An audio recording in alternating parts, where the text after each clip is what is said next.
All right, welcome back. We've got a great guest for us today, and that's alderperson Jan Michalski. Pleased to be here. It's a beautiful sunny day. Yes. Summer is here. Love it, absolutely, in the great city of Kenosha. Those that don't know, you are an alderperson. What is an alderperson of the city? The alderperson is one of the legislators for the city, but it's more than that. It's not like being a member of Congress to the executive office, but we also do a lot of constituent work. We do a lot of things when people have problems in our district. They come to us usually, and so we monitor things in our own districts and hopefully keep things on an even keel, hopefully make things improved. Absolutely. What district number are you? Number 3. Number 3, and where does that cover, would you say? Roughly? Well, okay, it used to, since the last census, it's become more organic in the way it historically was. So I have one little spur east of the railroad tracks between 60th Street and 62nd Street up to 20th Avenue. And then east of that rather, on the other side of the railroad tracks, I go 14th Avenue all the way to 75th Street, and then east of that, between 60th Street all the way to 80th Avenue. What made you decide to become an alderperson at the time? Interestingly enough, my wife. She always said, you should run for alderman, you have these opinions, you want to help, okay. And I said, I don't really want to, if the present aldermen is doing a good job, there's no reason to run against him just because I want to be. No, that's a thing. And Don Holland stepped aside. It was a big thing in the front page of the Kenosha News. And so she circled it with red marker and she put it on in front of me and said, now what are you going to do? So basically she I feel like she forced my hand, but that was over 14 years ago and I've been doing it ever since. Okay, when you come in as an alderperson, sort of what are your roles and responsibilities? Well, first of all, you should know your district pretty well. You should know where the problems are, where the strengths are, and there are a number of things that cover the city as a whole, but then there are a lot of things that are district specific. And so consequently, if you've got, for example, a few years ago, in my neighborhood, there was a drive-by shooting. Well, this is something that is district specific to that neighborhood, and you have to address it, and you want to deal with that. There's a lot of issues of blight still in the 3rd district, and you need to address that. And through the inspections department, through city planning commission, there are certain things that we are doing right now. The city is right now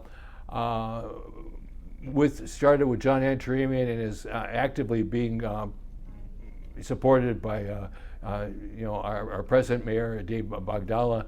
A lot of things that blighted properties have been torn down, deeded to the city through tax delinquency, et cetera, through the county.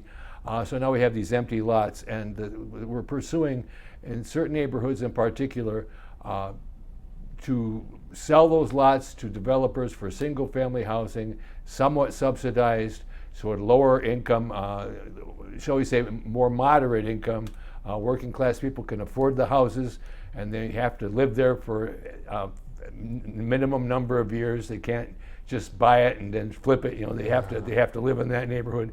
And these are things that in the past have stabilized neighborhoods and stabilized the area. So this is something that I actively support, and our present administration in the city is actively pursuing this too.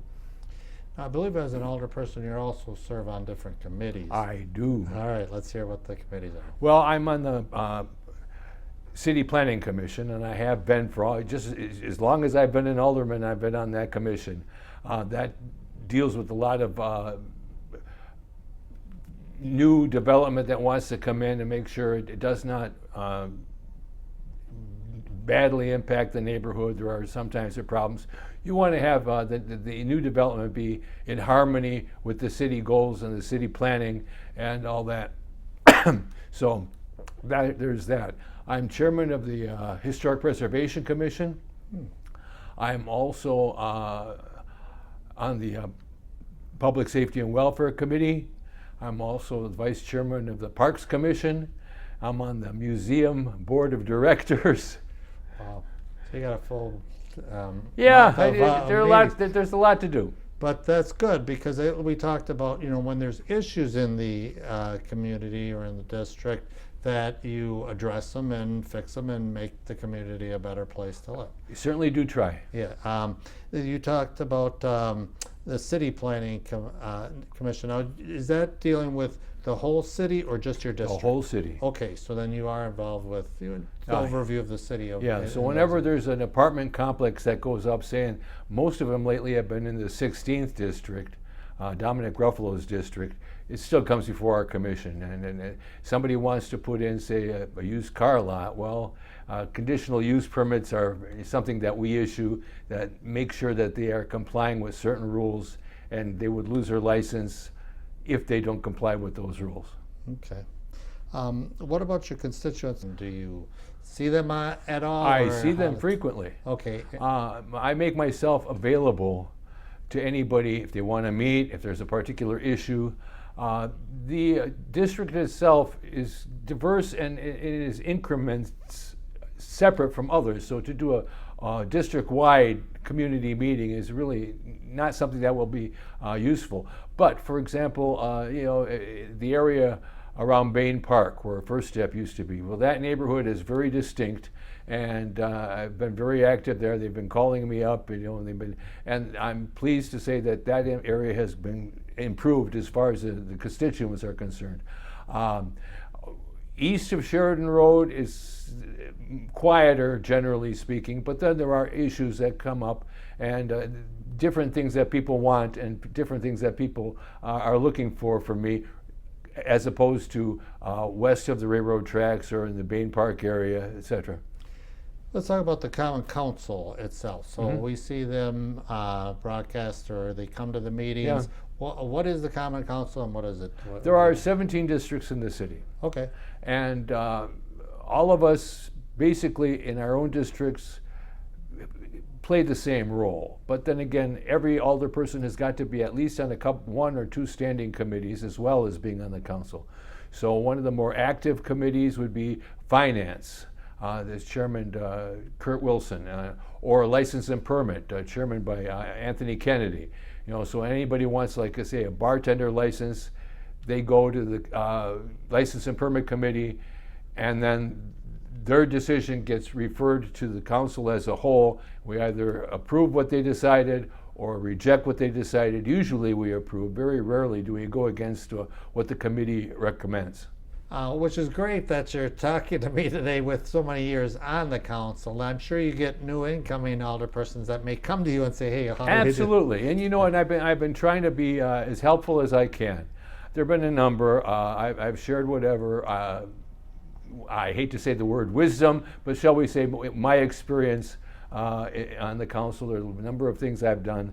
I've given some of them advice. Some of them were happy to accept it, and some of them think I'm going to go my own way, and that's fine. The downtown. We always talk about the revitalization of the Yes. downtown.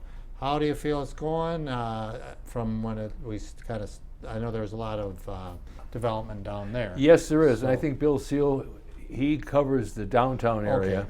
And I think he's doing a very good job. Now, a lot of people in that area get really upset when he devotes a number of his time to things outside of the downtown area, but most of the people downtown aren't residents there. These businesses that want to do this and do that, they come to him, but they're not in his district to vote. So he has to give a lot of attention to the people in the surrounding area too, and there are a lot of issues there. He has a lot of issues similar to certain parts of the third, where there's blight, there's issues with certain kinds of problems with absentee landlords, etc. So he deals a lot with that.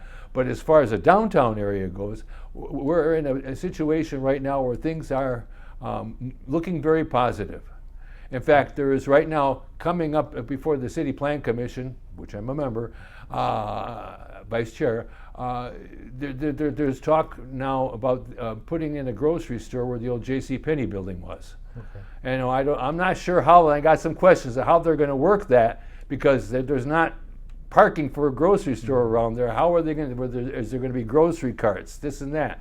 There's an elevator. There's 3 floors. I know they want to coordinate with the Harbor Market, but how they're going to deal with that, there are a number of questions that I'm going to like to see answered before I give it my heartfelt approval. But of course, downtown is a food desert.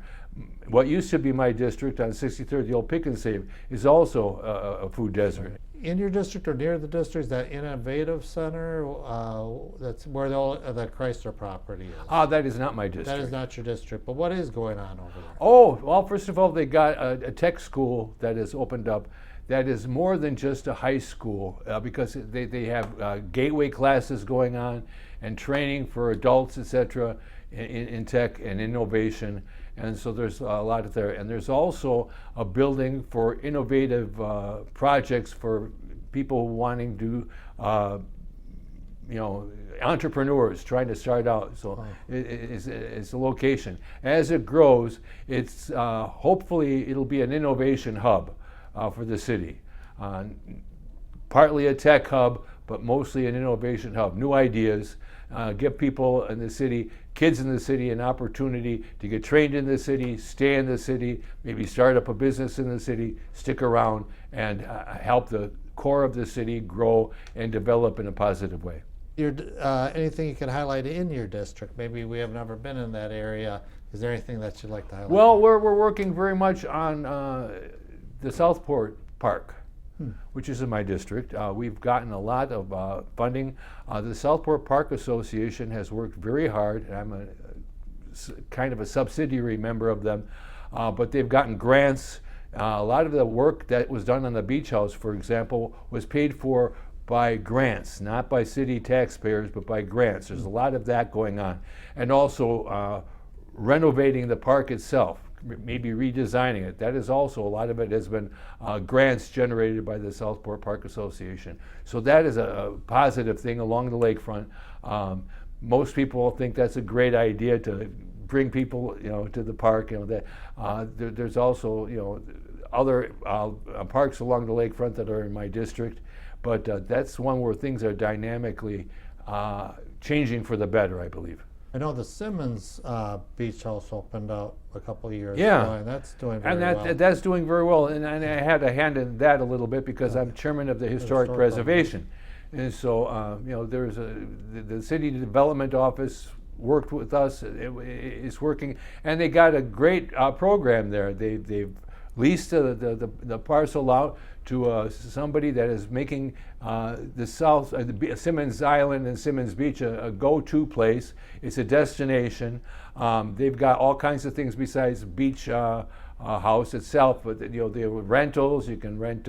They also are the source for like these pedal tours going around. You see around town where you got 20 people pedaling this thing going around. Also, they have something to do. I don't know that many people have noticed the ducks in the harbor, the pedal ducks. Right. And I've done them. It's a workout.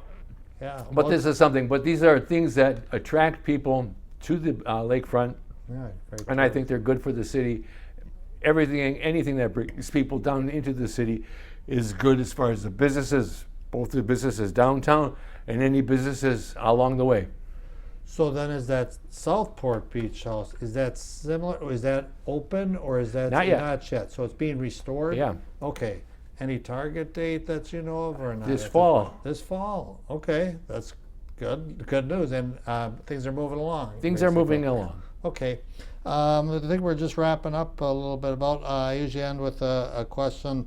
Why should someone come and live here in Kenosha? Because I've oftentimes, and I've been criticized for this, but I've oftentimes referred to Kenosha as the country's biggest Mayberry.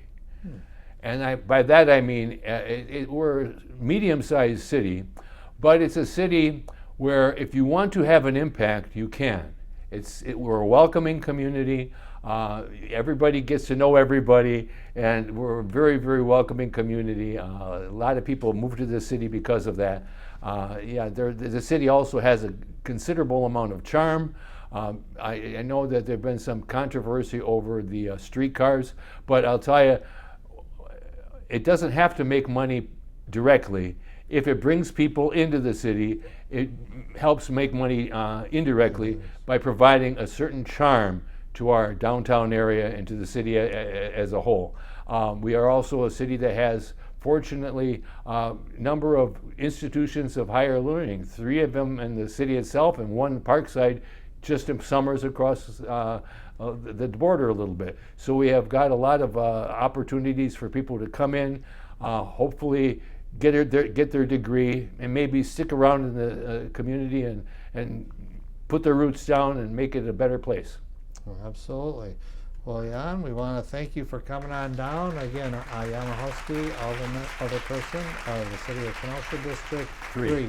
And thank you so much for talking to us today. Thank you for having me.